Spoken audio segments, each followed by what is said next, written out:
সবার জীবনে এমন মুহূর্ত আসে যখন সত্য বলার নিশ্চয়তা থাকে হৃদয়ে, কিন্তু মুখ থেকে সত্যটা বেরোতেই পারে না।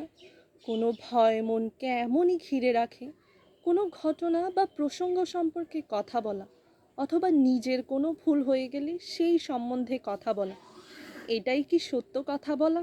না, এটা তো কেবল তথ্যটুকু, অর্থাৎ যেমন ঘটেছে শুধু সেইটুকু ব্যক্ত করা।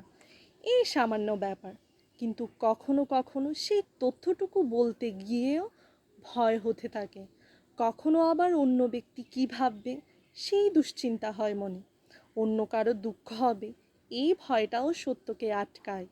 তবে এই সত্য কাকে বলে আমরা কখনো বিবেচনা করেছি?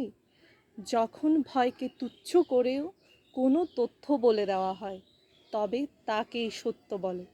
বাস্তবে সত্য আর কিছুই না, কেবল নির্ভীকতারই অপর্ণা।